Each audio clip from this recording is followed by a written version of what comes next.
17 ans, est-ce que tu as déjà tué quelqu'un? Non, c'est une question qu'on ne pose pas, ça. L'un des principaux problèmes ici, ce sont les clans, ces grandes familles rivales qui divisent la Somalie. Le travail, la justice, les relations sociales, ici tout est organisé autour de l'appartenance à un clan. Cette logique, on essaie de la combattre à l'école Al-Matal. C'est l'une des plus réputées de la ville.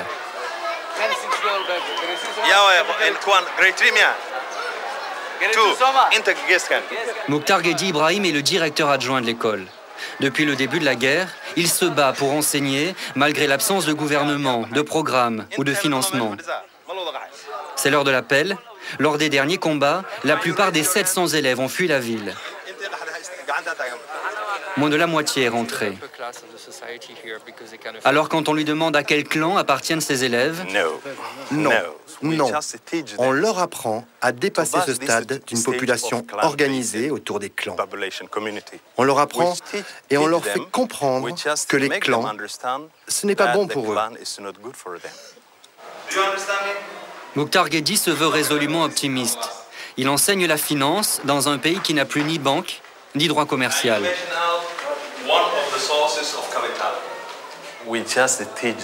Ce sont des cours pour le futur. Peut-être que la situation sera différente dans le futur. Ces enfants sont les dirigeants de demain. Mais s'ils restent à la maison et parlent de la guerre civile, toute notre société sera détruite. Et il n'y aura aucune solution pour le futur. À la sortie de l'école, pour montrer sa confiance dans le retour de la paix, Mukhtar Gedi nous propose de faire une chose très inhabituelle à Mogadiscio, qui inquiète beaucoup notre escorte. Boire un thé dans la rue. Ils ont dit que nous ne serions pas capables de venir ici? Ouais, je savais qu'il y avait ça. Mukhtar est optimiste, mais il finit par admettre que lui aussi, il aimerait quitter la Somalie.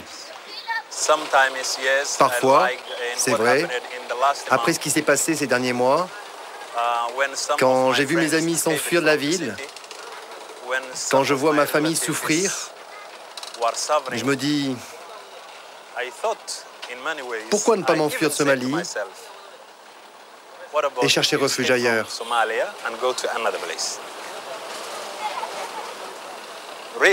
Vraiment, si je pouvais le faire, je le ferais. Ouais, pour vous dire la vérité. Le quotidien est difficile à Mogadiscio.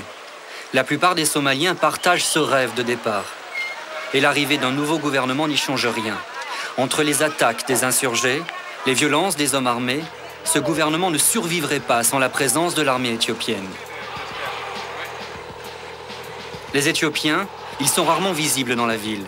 Ils refusent d'être filmés. Mais ce jour-là, ils sont de sortie, en masse, pour une grande démonstration de force. Leur ministre des Affaires étrangères est en visite officielle à Mogadiscio. Leur destination, la Villa Somalia, le quartier archi-protégé du pouvoir somalien.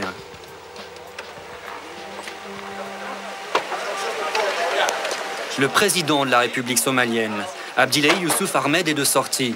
Il participe, aux côtés du Premier ministre, à la toute première réouverture d'une ambassade en Somalie depuis 16 ans. Évidemment, c'est l'ambassade d'Éthiopie.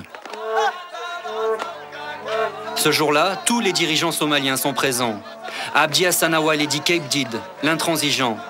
Le nouveau chef de la police somalienne, c'est un ancien chef de guerre. Mohamed Deré, le maire de Mogadiscio, un ancien chef de guerre. Jusqu'au président de la République lui-même. À la tête d'une milice, il fut l'un des principaux seigneurs de la guerre. Des dirigeants au passé très lourd, un régime loin d'avoir les mains propres, mais pour leur allié éthiopien, il n'y avait pas d'alternative. Le peuple somalien veut un gouvernement, c'est ce que les aînés m'ont dit. Ils veulent la paix, ils veulent un gouvernement, peu importe que ce gouvernement soit mauvais. Un mauvais gouvernement, c'est mieux que pas de gouvernement du tout. Le passé des nouveaux dirigeants est encore une question taboue en Somalie. Mais un homme a accepté de nous en parler. Aden Ferro a vécu 40 ans en exil, en France. Il est rentré pour participer à la reconstruction de son pays. Le nouveau régime l'a nommé député. en attendant d'éventuelles élections.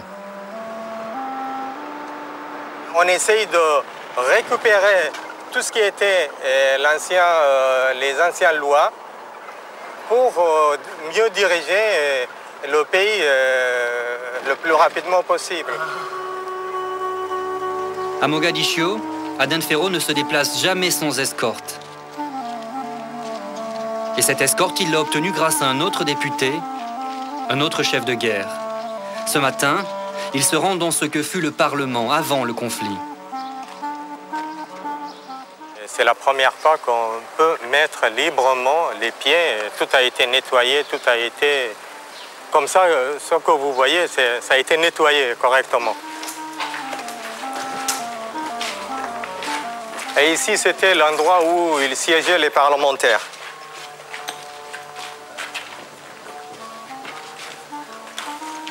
C'est une vraie ruine.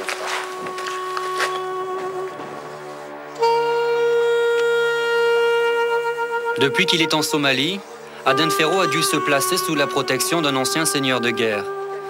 Sécurité, pouvoir, économie, ici, il reste incontournable.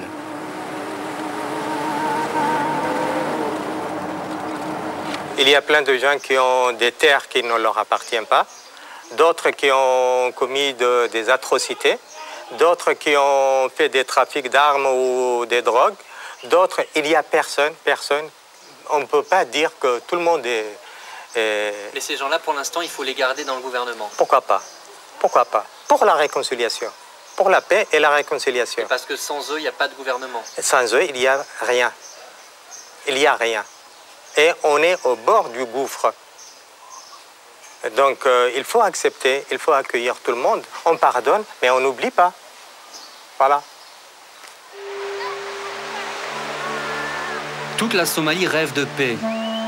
Une conférence de réconciliation doit réunir tous les dirigeants du pays. Mais elle a déjà été reportée, à 2 reprises. Cette paix finira peut-être par s'installer, mais il faut que les hommes en armes acceptent, enfin, de se mettre en retrait.